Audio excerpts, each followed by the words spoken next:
Assalamualaikum warahmatullahi wabarakatuh. Untuk pertemuan kali ini kita akan membahas bab 10, yakni hikmah ibadah haji, zakat, dan wakaf dalam kehidupan. Silakan kalian buka di LKS-nya, itu ada di halaman 37. Oke, sudah? Kalau sudah, kita lanjut. Pertama yang mau kita bahas adalah haji. Dari pengertian hukum, kemudian syarat wajib, syarat sah, sampai ke jenis-jenis haji itu sendiri. Banyak sekali ibadah yang bisa kita lakukan untuk mendapatkan pahala. Salah satunya adalah ibadah haji.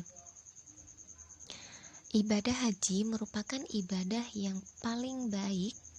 Kenapa? Karena tidak hanya menahan hawa nafsu, tetapi juga menggunakan tenaga. Selain itu juga menggunakan harta. Sehingga orang yang melakukan ibadah haji, maka dia sudah benar-benar menyerahkan dirinya kepada Allah Subhanahu wa Ta'ala. Kata haji sendiri mengandung makna menyegajah atau menuju atau sengaja mengunjungi Baitullah. Bulan haji dimulai dari bulan Syawal sampai 10 hari pertama bulan Dzulhijjah. Nah, puncak pelaksanaannya yaitu pada tanggal 9 Dzulhijjah, yaitu saat dilangsungkannya ibadah wukuf di padang Arafah. Sebenarnya setiap pekerjaan atau setiap ibadah ketika haji mengandung makna tersendiri. Contohnya seperti ihram. Ihram maknanya adalah manusia atau setiap orang harus melepaskan diri dari hawa nafsu dan hanya menghadap diri kepada Allah yang Maha Kuasa, serta memperteguh iman dan takwa kepada Allah Subhanahu wa Ta'ala. Ada lagi makna tersembunyi di dalam haji. Apa? Yaitu dengan melaksanakan ibadah haji, maka kita menyadari bahwasanya Islam adalah agama yang menyatukan. Kenapa? Karena biasanya orang yang berangkat haji itu berasal dari berbagai negara. Entah itu dari Iran, Afghanistan, kemudian Mesir, terutama negara kita tercinta ini yaitu negara Indonesia. Nah, dengan melakukan ibadah haji ini, maka kita menyadari bahwasanya Islam itu adalah agama yang menyatukan, agama yang damai. Hukum melaksanakan haji adalah fardu ain atau wajib bagi setiap muslim yang mampu melaksanakannya seumur hidup. Oke, perlu digarisbawahi ya, bagi setiap muslim yang mampu melaksanakannya. Hal ini sesuai dengan firman Allah dalam surat Ali Imran ayat 3 yang bunyinya adalah A'udzu billahi minasyaitonir rajim. Bismillahirrahmanirrahim. Walillahi 'alan nasi hajjul baiti man istata'a ilaihi sabila. Yang artinya, mengerjakan haji adalah kewajiban manusia terhadap Allah, yaitu bagi orang yang mampu mengadakan perjalanan ke Baitullah. Nah, sudah jelas ya. Maksud dari mampu melaksanakan perjalanan ke Baitullah itu maksudnya gimana? Maksud kata mampu di sini tuh gimana? Maksudnya adalah ia mampu mengadakan perjalanan ke Baitullah, kemudian ia mampu atau ada harta untuk menafkahi keluarganya yang ditinggal. Maksudnya keluarga yang di rumah. Namun di sini ada juga berbagai macam hukum melaksanakan ibadah haji menurut para alim ulama sesuai dengan kondisi dan situasi tertentu. Oke, pertama, hukumnya wajib. Ya, pasti ya, jelas ya, hukumnya memang fardu ain untuk mereka yang mampu melaksanakannya, atau untuk mereka yang sudah punya nadar untuk haji. Maksudnya tuh gini, jadi ketika dia masih susah, dia bernadar, kalau saya sudah sukses, saya harus naik haji. Nah, ketika ia sudah sukses, maka ia wajib menunaikan nadarnya tersebut. Tuh. Kemudian yang kedua, hukumnya sunnah. Dalam konteks apa? Yaitu apabila dapat mengerjakan haji untuk kedua kali dan seterusnya. Jadi misalnya dia kaya raya gitu ya, harta melimpah. Dia sudah pernah haji. Kemudian ia mau melakukan haji untuk yang kedua kali, ketiga kali, keempat kali. Itu hukumnya sunnah. Kemudian yang ketiga adalah hukumnya makruh. Loh, kok bisa makruh? Iya, kenapa? Karena masyarakat di sekelilingnya atau tetangganya itu masih serba kekurangan. Sedangkan ia kaya raya, harta melimpah, pergi haji, sudah pergi haji sekali sudah, kemudian ia mau pergi haji untuk yang kedua kali. Nah, harta untuk pergi haji yang kedua kali ini alangkah lebih baiknya disedekahkan atau dihibahkan kepada masyarakat di sekelilingnya. Kemudian hukum yang terakhir adalah haram. Kok bisa berangkat haji ke Mekah, ke Baitullah, hukumnya haram? Iya, gimana gak haram? Kalau misalnya ia berangkat haji atau ia pergi haji, niatnya bukan beribadah, tapi untuk membuat kerusakan di negeri Mekah. Syarat wajib dan sah haji. Sebelum kita ke syarat wajib dan sah haji itu sendiri, kita pahami dulu makna dari syarat itu sendiri. Oke, syarat ialah perbuatan yang dilakukan sebelum ibadah haji dilakukan. Apa aja syarat-syarat wajib haji? Pertama adalah Islam. Iya, tentu, karena haji sendiri adalah rukun Islam. Kemudian yang kedua, berakal, tidak gila. Selanjutnya adalah balil. Jadi kalau misalnya masih anak-anak pergi haji, itu bukan nggak sah, ya sah-sah aja, tapi di situ dia masih belum punya kewajiban. Kemudian selanjutnya mampu dalam segala hal. Maksudnya apa? Dalam segala hal-hal apa? Yaitu dalam hal biaya. Jadi biayanya dia ada, biaya untuk perjalanan ke Baitullah dia ada. Kemudian nafkah untuk keluarga yang di rumah dia juga ada. Selanjutnya kesehatan. Jadi harus benar-benar fit, nggak sakit. Kemudian keamanannya juga. Selanjutnya syarat sah haji. Kalau tadi syarat wajib, sekarang syarat sah. Apa aja? Beragama Islam, jelas tentu. Balik, berakal, dan merdeka. Maksudnya merdeka adalah bukan budak atau hamba sahaya. Rukun haji. Sebelum kita tahu apa saja rukun-rukun haji, kita perlu tahu dulu apa sih yang dimaksud rukun itu. Oke, rukun ialah segala sesuatu yang dikerjakan ketika melaksanakan ibadah haji. Kalau tadi syarat itu adalah sesuatu yang harus dipenuhi atau dilakukan ketika sebelum ibadah haji dilakukan. Kalau rukun, sesuatu yang dikerjakan saat melaksanakan ibadah haji. Apa saja rukun haji.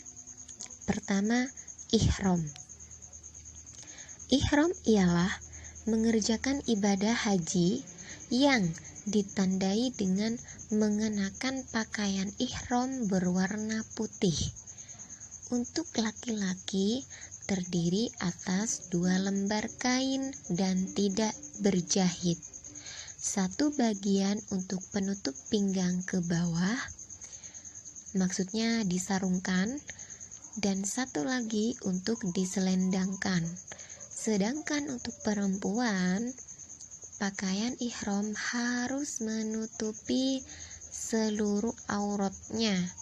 Ya, seperti yang sudah kita bahas di pertemuan sebelumnya, bahwasanya aurat perempuan itu dari ujung rambut sampai ujung kaki kecuali muka dan kedua telapak tangan.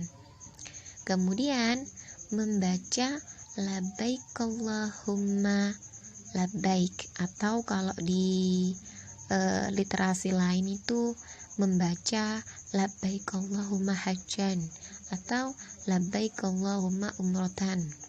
Tuh. Rukun haji yang kedua adalah wukuf. Wukuf berasal dari kata bahasa Arab yang artinya berhenti. Bahasa Arabnya adalah waqafa, yang artinya berhenti. Nah, yang dimaksud wukuf dalam haji adalah berhenti di padang Arafah pada tanggal 6 Dzulhijjah, mulai dari waktu duhur sampai terbit fajar, yaitu pada tanggal 10 Dzulhijjah. Ketika wukuf atau ketika berhenti di padang Arafah tersebut, jamaah haji bisa melaksanakan ibadah-ibadah sunnah yang lain seperti zikir-zikir kepada Allah. Kemudian rukun haji yang ketiga adalah tawaf. Tawaf maksudnya adalah berputar atau mengelilingi Ka'bah dan dilakukan secara berlawanan dengan arah jarum jam, dengan posisi Ka'bah di sebelah kiri badan. Tawaf dimulai dari Hajar Aswad dan diakhiri di Hajar Aswad pula.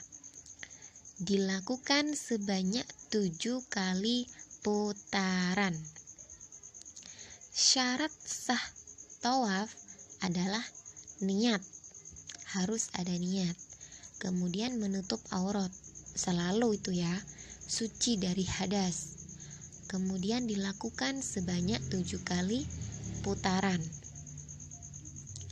Posisinya adalah Ka'bah di sebelah kiri orang yang sedang bertawaf, dan pastinya dilaksanakan di dalam Masjidil Haram. Ada 3 macam tawaf.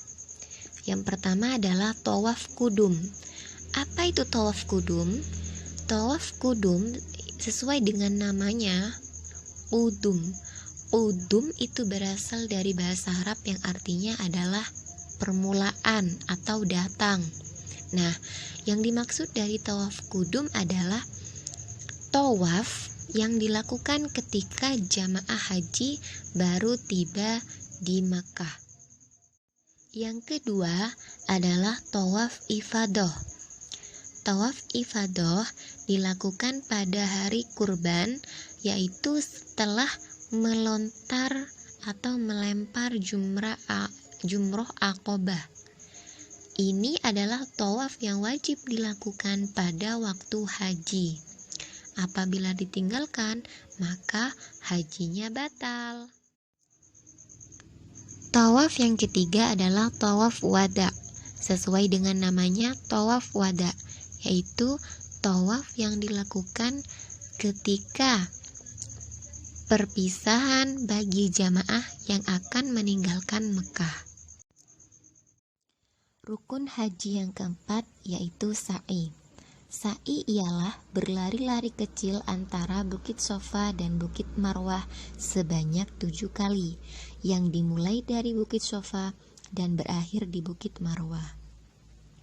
Hal ini sesuai dengan yang dilakukan oleh Ibunda Siti Hajar, istri Nabi Ibrahim, yang mana pada saat itu beliau kehabisan makanan dan minuman, sementara Ibunda Siti Hajar sedang membawa Nabi Ismail. Akhirnya beliau, Siti Hajar, berlari-lari dari Bukit Sofa, kemudian lari lagi ke Bukit Marwah dengan harapan bisa menemukan air. Atas izin Allah, keluarlah air di antara Bukit Sofa dan Bukit Marwah yang sekarang dikenal dengan air Zam-Zam. Syarat sah sa'i yaitu dilakukan sebanyak 7 kali putaran, yaitu dari Bukit Sofa kemudian berakhir di Bukit Marwah. Kemudian dilakukan setelah tawaf ifadah ataupun setelah tawaf kudum. Yang selanjutnya adalah dilakukan secara sempurna jarak antara Sofa dan Marwah, dan juga jarak antara Marwah dan Sofa, dan pastinya dilakukan di tempat. Rukun haji yang kelima adalah tahallul. Tahallul adalah mencukur atau memotong rambut kepala sebagian, baik itu sebagian atau seluruhnya, minimal 3 helai rambut.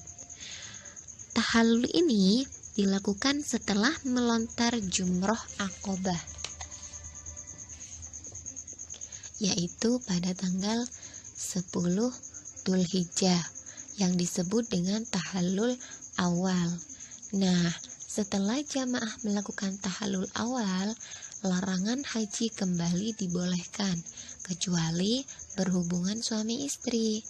Setelah tahallul awal selesai, tahallul sani. Tahallul sani dilakukan setelah tawaf ifadah dan sa'i. Rukun haji yang terakhir adalah tertib. Jadi dilakukannya harus tertib dari A tadi, dari rukun haji pertama ihram, wukuf, tawaf, sa'i, kemudian yang terakhir adalah tahallul. Ada 3 jenis haji menurut segi pelaksanaannya. Pertama adalah haji tamattu. Haji tamattu adalah melaksanakan umroh dulu, kemudian melaksanakan manasik haji. Yang kedua, haji ifrad. Haji ifrad adalah ihram dan berniat dari mikot hanya untuk haji. Dengan kata lain, dia mengerjakan haji terlebih dulu, kemudian mengerjakan umroh. Yang ketiga adalah haji kiron. Maksudnya adalah melaksanakan haji dan umroh dengan 1 kali ihram. Artinya, apabila seorang jamaah haji memilih jenis haji ini, maka jamaah tersebut berihram dari mikot untuk haji dan umroh secara bersamaan. Nah, beruntunglah beliau-beliau yang telah melaksanakan ibadah haji dan umroh di Mekah, karena ibadah haji merupakan amal ibadah yang paling utama.